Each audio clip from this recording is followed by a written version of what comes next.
Hello friend, स्वागत है आपका मेरे चैनल पे। और आज से हम शुरू करने जा रहे हैं BEE के न्यूमेरिकल्स। ठीक है, तो हमारा जो फर्स्ट टॉपिक है वो है विशिष्ट प्रतिरोध और आयतनिक प्रतिरोध का। तो मैंने इन दोनों के फॉर्मूले लिख दिए हैं। आइए इनके कुछ क्वेश्चन देख लेते हैं। तो पहले हम लोग एग्जांपल्स में चलते हैं। एग्जांपल्स को मैं जो है बुक के हिसाब से बिल्कुल नहीं समझाऊंगा, मैं आप लोगों को कुछ स्पेशल तरीके से समझाऊंगा। ठीक है, तो जैसा कि अपना क्वेश्चन लिखा है, एक बेलनाकार तार को खींचकर उसकी लंबाई 10% बढ़ा दी जाती है, तो तार के प्रतिरोध में प्रतिशत वृद्धि की गणना करें। तो यहाँ पे मैंने माना है प्रारंभिक लंबाई जो है वो L है और नई लंबाई L डैश है। ठीक है, तो अब हमें लंबाई में वृद्धि करनी है, यानी L डैश। ठीक है, तो L डैश हमने निकाल दिया, L प्लस का L का 10%। तो ठीक है, तो हमारा जो निकल के आया वो आया 1.1 L।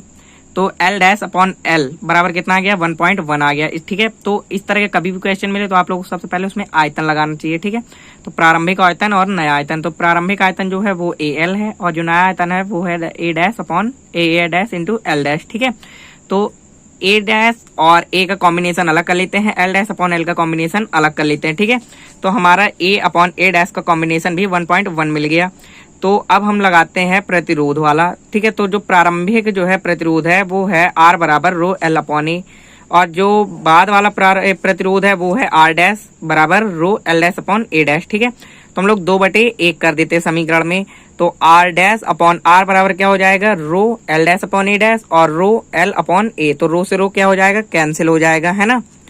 तो जब रो से रो कैंसिल हो जाएगा तो R डैश अपॉन R बराबर कितना निकल के आएगा, 1.21 निकल के आएगा। तो प्रतिरोध में जब हम लोग वृद्धि करेंगे तो कुछ इस तरह इसका आंसर निकल आएगा। ठीक है, तो आइए अब दूसरा क्वेश्चन इसका हल कर। तो इसका जो दूसरा क्वेश्चन लिखा है वो लिखा है, एक ही पदार्थ के बने समान द्रव्यमान के दो तार A तथा B लिए जाते हैं। तार A का व्यास तार B के व्यास का आधा है। ठीक है, यदि तार A का प्रतिरोध 24 ओम है तो तार B का प्रतिरोध क्या होगा। तो द्रव्यमान जैसा कि दोनों के समान है। ठीक है, तो जब द्रव्यमान इनके समान है तो आयतन गुणे घनत्व तो होता है इसका, तो RA यानी हो जाएगा VAD। घनत्व तो कभी भी नहीं बदलता है। ठीक है, और ये हो जाएगा VB और D से D क्या हो गया, कैंसिल हो गया। ठीक है, इससे क्या सोच सकते हैं, A और L में तोड़ सकते हैं। तो A बराबर क्या होता है, पाई R स्क्वायर, और इसका क्या हो जाएगा,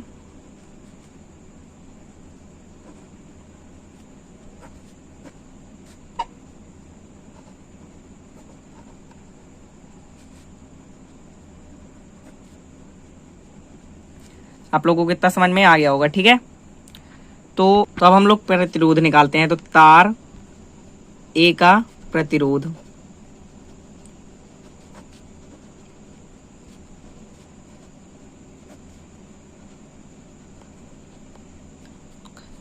इसी तरह B का निकाल लेते हैं। ठीक है, RB का रो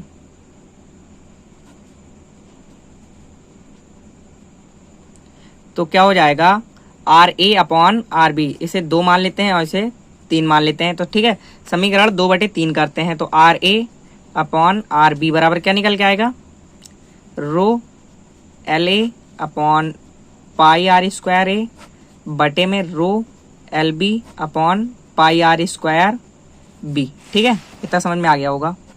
तो इससे क्या हो जाएगा, ये कैंसिल, इससे ये कैंसिल, ये क्या हो जाएगा LA और ये हो जाएगा LB। ठीक है, और ये क्या हो जाएगा R स्क्वायर B और R स्क्वायर A हो जाएगा, है ना। तो LA अपॉन LB हमने क्या निकाल के रखा है, इतना निकाल लिया है। ठीक है, तो क्या हो जाएगा RA अपॉन RB बराबर R पावर R की पावर 4B और R की पावर 4A। ठीक है, सफिक्स में लगा है। तो अब लेकिन उसने हमें एक बात कह दी, जो इनके व्यास हैं, व्यास, ठीक है, वो कुछ इस तरह है। हम लोग व्यास को D ही मान लेते हैं। ठीक है, तो DA जो है वो कुछ इस तरह है ना। तो ये हो जाता है 2R, ये आप लोगों को पता ही होगा क्योंकि व्यास बराबर होता है 2 गुणे त्रिज्या। ठीक है, और यहाँ पे क्या हो जाएगा, 1/2 और 2 गुणे RB। तो इससे क्या हो जाएगा, ये कैंसिल हो जाएगा। अब हमें RB अपॉन RA चाहिए, तो RB अपॉन RA। ठीक है, कितना निकल के आ गया हमारा, ये हमारा हो गया 2 ही हो गया। तब उसको उठा के यहाँ पे रख देते हैं। ठीक है, तो RA अपॉन में RB बराबर 2 की पावर 4 हो जाएगा। 2 की पावर 4 यानी क्या हो जाएगा 16। अब हमें चाहिए क्या आर बी चाहिए, ठीक है। तो 16 यहाँ पे कर देते हैं, तो 1/16 आर ए का मान कितना दिए 24 दिए हैं, तो क्या हो जाएगा कट जाएगा ये, तो कितना आ जाएगा यहाँ पे आ जाएगा 3/2 यानी 1.5 ओम, ठीक है। ये हो गया अपना दूसरा क्वेश्चन। चलिए चलते हैं अपने तीसरे क्वेश्चन। तो ये है अपना तीसरा एग्जाम्पल, ठीक है। इसमें लिखा है लोहे के एक ठोस गोले की त्रिज्या r है, इसके 2 बराबर भाग किए जाते हैं। पहले भाग को गलाकर एक समान व्यास का L1 लंबाई का तार बनाया जाता है, दूसरे भाग को गलाकर एक समान व्यास का L2 लंबाई का तार बनाया जाता है। सिद्ध करो कि इन तारों के प्रतिरोधों का अनुपात उनकी लंबाई के वर्ग के अनुपात के बराबर है, ठीक है। तो आइए अब इसे हल करते हैं। तो सबसे पहले उसमें क्या निकला गलाना, ठीक है, यानी उसमें आयतन निकालना है हमें, ठीक है। तो आयतन क्या, एक ठोस गोला है उसके 2 बराबर भाग करने हैं, ठीक है। तो जब 2 बराबर भाग करेंगे हम लोग उसके, तो हमारा कितना निकल के आएगा, जो आयतन होता है वो होता है 4/3 पाई आर क्यूब, ठीक है। लेकिन जब 2 भाग कर दिए हमने उससे तो वो हो जाएगा 2/3 पाई आर क्यूब, है ना। तो चलिए निकालते हैं अब इसे हम, तो 2/3 पाई आर क्यूब इतना हमारा निकल के आता है, ठीक है। तो जब हम लोग इसका VA और, ठीक है, V1 और V2 मान लेते हैं, V1 और V2, ठीक है, क्योंकि L1 और L2 चल रहा है। तो क्या हो जाएगा इसका हो जाएगा हमारा पाई R1 स्क्वायर L1 और प्लस का हो जाएगा पाई R2 स्क्वायर L2, है ना। A और B में हमने इसे तोड़ लिया है, ठीक है।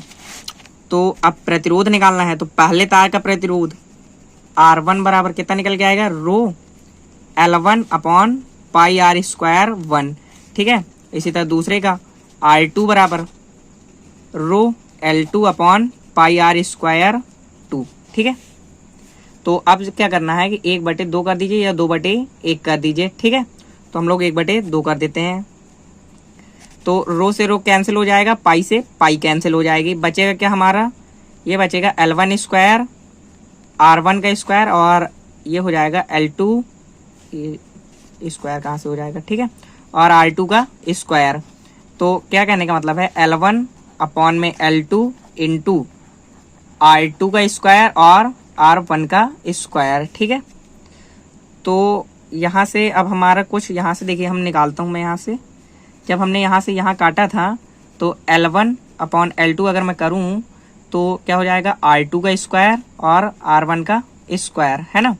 तो उसी को अब हमें यहाँ पे रख देना है। तो लगभग भाई पिछले क्वेश्चन की तरह ही है, ठीक है। R1 अपॉन R2 बराबर कितना हो जाएगा, ये हो जाएगा हमारा R2 की पावर 4 अपॉन R1 की पावर 4, है ना। यहाँ पे हम लोग उल्टा कर रहे हैं, उसमें लंबाई का वर्ग मांग रहा है, ठीक है। तो यहाँ पे हम लोग उस तरह ही यहाँ का मतलब इसके बराबर का ये रख लेंगे। तो यहाँ पे हो जाएगा L1 अपॉन L2 इंटू में L1 अपॉन L2, ठीक है। तो R1 अपॉन R2 बराबर कितना निकल के आएगा L1 का स्क्वायर अपॉन L2 का स्क्वायर, ठीक है। वही हो गया L1 अपॉन L2 का होल स्क्वायर, इतना ही हमें मांग रहा था वो R1 अपॉन R2। ये हो गया तीसरा का आंसर, ठीक है। चलिए चलते हैं अपने चौथे क्वेश्चन पे। चौथा क्वेश्चन काफी अच्छा, तो ये तो बहुत ही इजी क्वेश्चन है, इसमें केवल आपको वैल्यू पुट कर देनी है और डायरेक्ट आंसर इसका मिल जाता है, ठीक है। जैसे इसमें लिखा है एक कॉपर तार का प्रतिरोध जिसकी लंबाई 200 मीटर है 21 ओम है। अगर तार की मोटाई देख लीजिए, मोटाई जब भी दिए हो उसका मतलब R होता है हमेशा, ठीक है। तो A बराबर पाई आर स्क्वायर करके आप लोग इसको निकालेंगे, ठीक है। अब मैं आपको बताता हूँ, ये 27वें नंबर का है, इसका मतलब हम लोग जो है चौथे नंबर का अपनी तरफ से लगा रहे हैं, ठीक है। तो इसमें लिखा है 2 wires having equal length and made of the same material have resistances of 25 ohm and 36, ठीक है, respectively. Find the relative diameter. अब हमें यहाँ पे डायामीटर चाहिए हमें, ठीक है। तो हम लोग चलिए निकालते हैं। तो इस तरह कभी भी क्वेश्चन करने हो तो मैंने आप लोगों को बताया कि स्टार्टिंग वैल्यू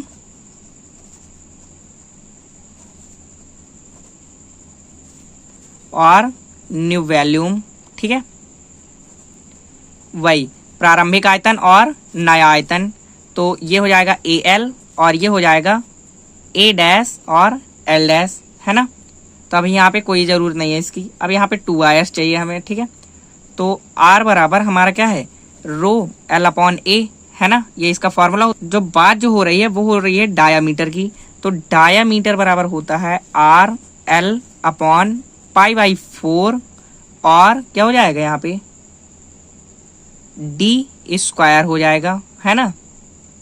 तो अब अगर मैं जो है R2 अपॉन R1 करके मैं आप लोगों को डायरेक्ट ही बताता हूँ, ठीक है। इसमें तो R2 अपॉन R1 ये L1 मान लेते हैं, ठीक है, रो और पाई बाई 4 D2 स्क्वायर, ठीक है।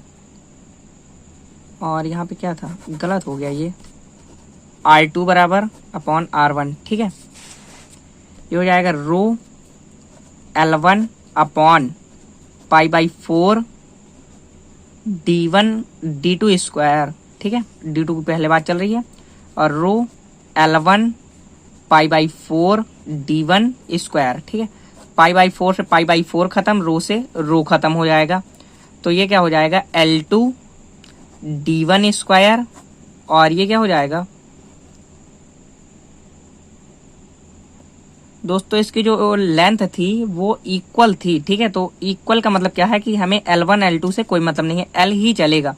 और यहाँ पे क्या हो जाएगा, यहाँ पे हो जाएगा D2 स्क्वायर, इससे क्या हो जाएगा, ये कैंसिल हो जाएगा, ठीक है। तो R2 अपॉन R1 बराबर हो जाएगा D1 अपॉन D2 का होल स्क्वायर, ठीक है। मतलब इसका क्या मतलब होता है, ये जो है, तो अब हमें डायामीटर चाहिए, ठीक है। तो हम D1 अपॉन D2 बराबर करके क्या कर सकते हैं, R2 अपॉन R1, ठीक है, अंडर रूट के अंदर।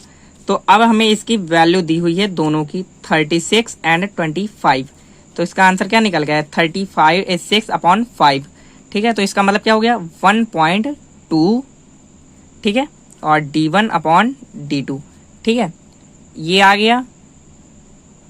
ये इस तरह कर सकते हैं आप लोग, या इतना ही कर सकते हैं, ठीक है। ये हो गया, इसका आंसर हो गया, ठीक है। अगला क्वेश्चन देखते हैं। तो जो ये अगला क्वेश्चन लिखा है, तो इसमें तो केवल आपको जो है वैल्यू की जो है पुट कर देनी है और डायरेक्ट फॉर्मूला रख के आंसर निकाल लेना है, ठीक है। तो इसे लगभग लगभग बताने की कोई जरूरत नहीं है, फिर भी मैं आप लोगों को पढ़ के सुना देता हूँ। 100 मीटर लंबे तथा 0.8 mm व्यास के चालक का प्रतिरोध, ठीक है, व्यास बोल रहा है, ठीक है, त्रिज्या नहीं दी हुई है, मतलब 0.4 mm इसकी त्रिज्या आ जाएगी, ठीक है। और तब इसका आंसर निकाल लीजिएगा आप लोग, ठीक है। अब देखते हैं अपना 5वां क्वेश्चन, इसमें 31वां लिखा है, ठीक है। 10 मीटर लंबे तार का व्यास 11.5 mm है, ठीक है, और प्रतिरोध 0.05 ओम है। इस तार को इतना खींचा जाता है कि व्यास घटकर 6 mm रह जाता है, ठीक है। इस अवस्था में तार का प्रतिरोध ज्ञात करना है हमें, ठीक है। तो चलिए इसे हल करते हैं। तो क्षेत्रफल बराबर कितना होता है हमारा, क्षेत्रफल बराबर होता है हमारा पाई आर स्क्वायर, ठीक है। सबसे पहले तो ए बराबर, ठीक है, तो खींचने के पहले तार का अनुप्रस्थ काट का क्षेत्रफल यानी A1 हमारा कितना था, A1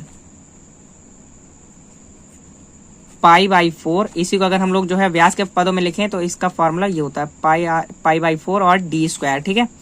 और D1 यानी कितना था 11.5 का स्क्वायर, है ना, A1, तो ये हो गया पाई बाई 4, और इसका जो टोटल आएगा वो आएगा कुछ इस तरह 103.86 mm स्क्वायर, ठीक है। तो mm स्क्वायर है, तो सबसे पहले तो आप लोग को इसे जो है चेंज करना पड़ेगा, तो 103.8686 और इंटू 10⁻⁻⁻6 मीटर स्क्वायर, ठीक है। इसी तरह A2 का निकाल आएगा, ठीक है, पाई बाई 4।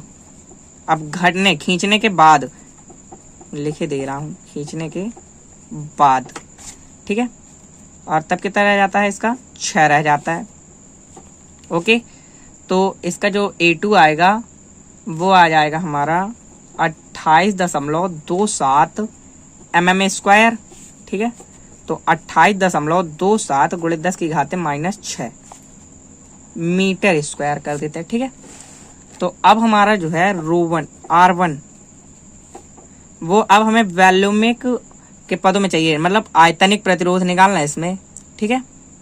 तो आयतनिक प्रतिरोध का जो फॉर्मूला होता है वो मैंने बताया था आप लोगों को, R बराबर, ये देखिए, लेकिन अगर हमें इसमें R निकालना है तो R बराबर हमारा हो जाता है रो और क्या हो जाता है V अपॉन में A स्क्वायर हो जाता है, ठीक है। एक ये भी फॉर्मूला है, तो हमें ये वाला फॉर्मूला वहां पे रखना। तो R1 बराबर कितना हो जाएगा, रो V अपॉन A1 स्क्वायर। तो R1 जो हमारा दिए हुए है वो हमारा दिए है 0.05, ठीक है, रो V, ठीक है। R1 कितना दिए है 103.86 का स्क्वायर, है ना। अब चूंकि जो है आयतन जो होता है और विशिष्ट प्रतिरोध है, ठीक है, तो ये दोनों स्थिर हैं, ठीक है। तो इसी तरह R2 का कर लेते हैं हम लोग। तो R2 का जो है R2 हमें निकालना है, तो R2 बराबर हो जाएगा रो V अपॉन 28.27 या 27 का होल स्क्वायर, ठीक है। तो अब जाके जो है ये जो है मतलब रो और V ये दोनों समान हैं, इक्वल हैं ये दोनों, ठीक है, इसलिए जो है ये कट जाएंगे। तो R2 अपॉन R1 अगर मैं निकालूं जो है इसका, तो ये दोनों तो वैसे ही कट जाएंगे। तो इसका आंसर कितना आ जाएगा, ये आ जाएगा हमारा R2, तो हाँ ये आ जाएगा 103.86 और बटे में क्या आ जाएगा 28.27 का होल स्क्वायर, और यहाँ पे भी आ जाएगा 27 का होल स्क्वायर, ठीक है। तो R2